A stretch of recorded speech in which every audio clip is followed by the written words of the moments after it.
Ruslan. The music starts booming for you, right? You got the 100 bars situation; those are taking off. Second Born is going crazy, right? You're building this organic following. I remember that 100 bars. I don't remember which part it was, but there was one of them. Yeah, there was one of them jokers that had like millions of views on Facebook, and Facebook was really booming at the time. And then YouTube was going crazy for you, and so you build this groundswell. Of course, different labels start courting you. Different people start reaching out. I remember we were talking to the folks at Sony and like, yo, what do you think about Jay Monty? And I'm like, Jay Monty, dope. Like, y'all need to go mess with Jay Monty. Like, he's fire. And you end up signing this deal with Sony RCA, and it doesn't really play out the way you were expecting it to, or the way, in my opinion, the way it should have and could have, and you pivoted. So talk about that. You talked about that a lot. I mean, you went in depth on the music. Like, you painted some wild, vivid pictures on the music. But share some of that backstory with me, and what was it like going from being an independent artist to boom, now you signed to a major, but it ain't really booming the way you most people would presume it would be booming. Right off the bat, I think you like making music as an independent artist, you gonna quickly see how taxing it is on you, you know what I'm saying? Financially, your energy is zapped, you know what I'm saying? Like, you're investing everything into the music. Like, immediately I saw that I had to carry like 2-3 jobs just to do the independent thing. I was working. I had like 2 warehouse jobs, and I had side hustles and everything. I was pouring thousands and thousands of dollars to keep up with that level of, or that standard of excellence that I envisioned.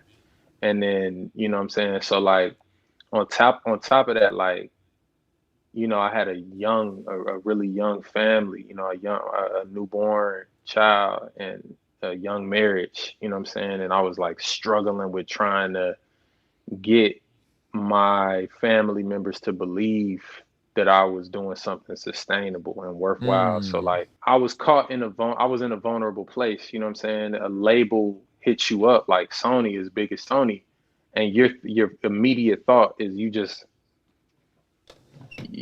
forego every warning that you've ever heard about labels and every horror story that you've ever heard, and you just say that's not going to be the same for me. Like, that's not gonna be the case. There's plenty of people who smoke cigarettes and don't get cancer, you know what I'm saying? So like, I'll be the exception, you know, and you sign the deal because you think if I sign to this major, I'm gonna have major success. So that's what happened. But also, like, as soon as I signed the deal, like, the entire label got fired. Like, almost the entire team that hit me up, that was invested in me, got let go and moved to another state and city. You know what I'm saying? So like, by the time the ink dried, I was like sitting in front of a bunch of strangers, you know what I'm saying, who didn't care that much for me or you know, they didn't really understand the vision that I had cultivated with the previous team. So already off the top, it was just like a bad situation. And so there were so many just obstacles to overcome in the beginning, and one thing became another, and 1 week turned to a month and a year and 2 and 3, and before you know it, it was just like a long period of silence for the most part, you know what I'm saying? So on your part or on their part? I mean in terms of the music that I was able to produce, I was always in contact with my label. Like, when I say like a week turned into a month and a year, I'm talking about like in terms of releasing music. Oh, okay, you know gotcha. Yeah. And I think it's important to note, man, that at this time, like, people don't quite understand. At this time, this is what, 2015, 2016 window? Correct me if I'm wrong on the timeline. Somewhere in there, right? Absolutely right. Yeah, that's the time. Yeah. So at this time, you don't got a bunch of Russes, a bunch of TikTok rapper stars, a bunch of Instagram rappers who are independent making 6 figures. Like, it was literally like, it was you, we were out here doing the Dream Junkies thing, and it was a handful of other people getting it a little bit, like getting little bags. And then it was Reach, and then it was like Sony, and that was it. Like, there wasn't this like common, like, yo, so-and-so over here, you know, they just started on iTunes. Like, it wasn't as common as it is now to actually be making some sustainable money as an independent artist. So it's a different time and a different climate. in terms of this is before Spotify really took over, or as it was starting to take over, which before it was like, yo, you could sell a couple thousand copies first week, you make 30, 40,000, you can kind of chill, right? Then it was like streaming hit, and we were all looking at each other like, how are we gonna sustain ourselves off of a third of a penny a stream? You got to do 1 million streams to make $4,000, right? It was a very volatile time. So for you to be like, okay, well, this makes sense. This is Sony, right? And it was you. It was a couple people that went over there. I think D1 was over there for a while. Didn't work out for him either. And they were, I think they were meaning well, but it was hard, man. And so I just want to say that, bro. Like, you going through that wasn't. I don't think that was as much as a detriment to you as it was like the world changed. Like, everything evolved from 2014, 2015 to 2017. How we consume music literally got flipped on its head. Now everybody has Spotify and Apple Music, and like, why would I buy your down? Why would I download your album, Jay Monty? Why would I buy it on iTunes? Right? He's like, so I can feed my family, you know. So you're right. So you go through the situation, and then you finally, how long were you there? 4 years, and you finally are able to break away and get yourself out of that arrangement. While you were there, you weren't able to release any independent music on your own. I think Testify, you just kind of put it out, but you weren't supposed to. But like it was like a weird back and forth for a minute, right? Yeah. So I released probably like four or five singles while I was there. So like, you know, maybe an EP's worth of music spread out, you know, over a period of 3 or 4 years. I was frustrated, heavily frustrated, and I was like, I had so much in me. I was like, bro, I'm about to just start dropping a song on Instagram every week. And at the time, there wasn't really a problem with that. Like, the label didn't have an issue because I was just like building up an organic buzz. But I had like so much pressure to put the project on Spotify and Apple Music and every other streaming service. So I said, man, let me just see what happens. And I threw it up there, and I mean, it did really well. Like, it charted top 10 on iTunes. And of course, when the label saw that, it was like, we can't have that. You know what I'm saying? Like, we can't. That's when all the lawyers and the legal papers and the emails start flying back and forth, and was like, you got to take this down right away. So that was the back and forth that people saw on the outside. Like, and of course, like, it was on me. But at the end of the day, like, I don't regret it. You know, I think that drove the wedge deep enough and amplified the tension enough for the label to be like, this is a problem. He's a problem child. Like, just drop him. Like, let him go. He's never gonna, like, you know, fit with us. Like, he's happier without us, and just like, let this dude go, because he's just gonna keep causing trouble. And that's where I was at. Like, Testify was not just a way for me to preach the gospel. A lot of people think that. And it was, but it was also a way for me to, like, protest, you know what I'm saying, for my freedom, for my independence. It was a way for me to be like, let me go, you know what I'm saying? So, like, that's part of the reason I was going so hard. Like, you know, I needed to be free, you know what I'm saying? So, yeah.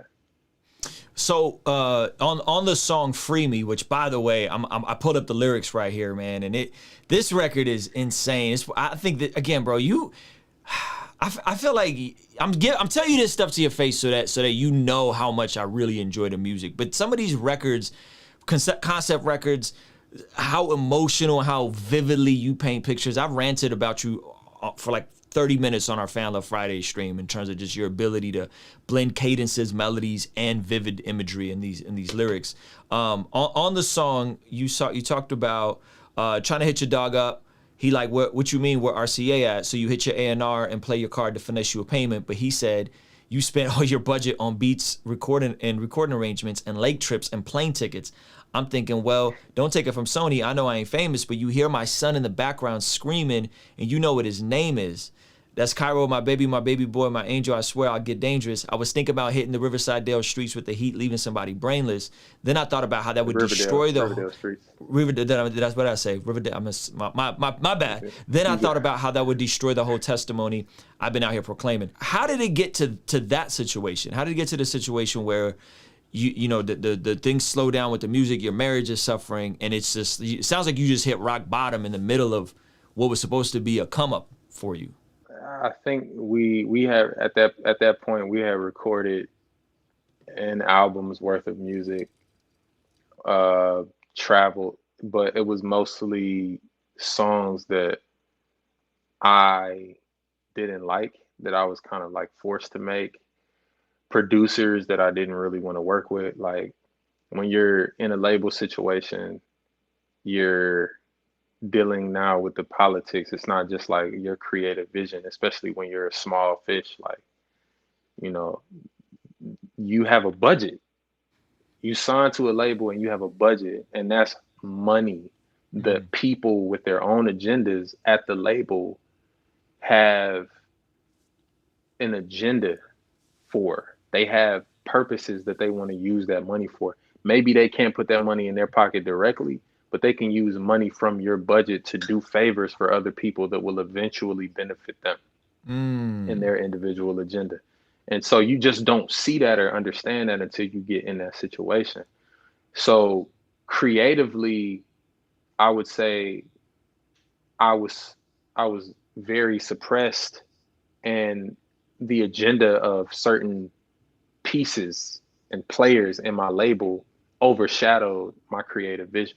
So I would end up in this studio with this producer and just making a bunch of music that just was not it. You know what I'm saying?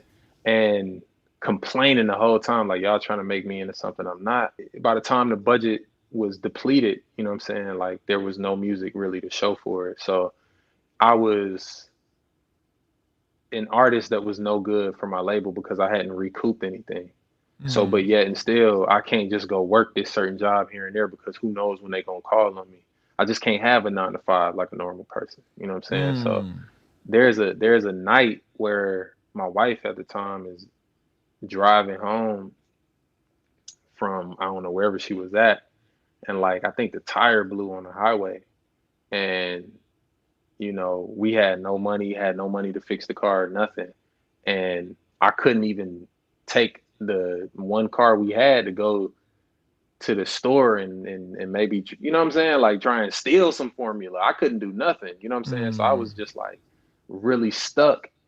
And my son like cried all through the night, you know what I'm saying? Because he was hungry. And I remember calling, I ain't gonna say nobody's name, but I remember calling somebody who was like the closest person to me at the label, or so I thought, and was just like, man, is there any way y'all can take even $30 out of my recording budget and my marketing budget? And he was like, let me check the finances and get back to you tomorrow. And like, I'm having to check back up with him like, hey man, what's the word? What's the word? And you would think $30, $40, $50 for some formula would just be like, even if it's not in your budget, like, man, let me just slide that to you myself.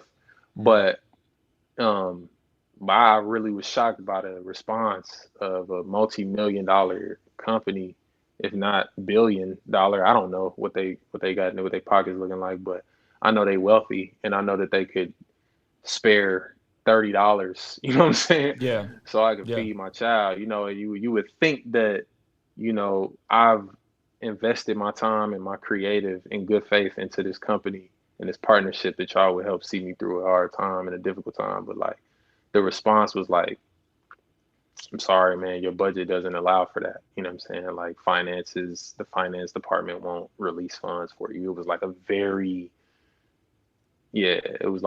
cold response in the face of me just like not being able to feed my own child, which is very, very hurtful and emasculating for me as a man, you know what I'm saying? So like to be able to have to look at my wife and be like, man, like Sony not even helping us. You can't, you don't really feel, there are a few times, a few situations that'll make you feel more alone and desperate than that, you know what I'm saying? So like, and at the time we was living in Riverdale, and I was definitely like considering like going completely out of character to help my family at the time. So yeah. Well, I'm glad you didn't. I'm really glad you didn't. And Kingstream Entertainment. Ruslan. Hey, thank you so much for making it till the end of this video. If you found it valuable, please consider giving it a like and subscribing. You can check out one of the other videos related to this that'll be over here. Now, I gotta tell you about a free training I have for anyone that is an entrepreneur, a creative, an artist, but maybe you are unsure on how to find your voice, how to find your niche. I have a free training in the description of this video. Check it out. Once again, thank you so much for watching. I appreciate you, and I will see you on the next video.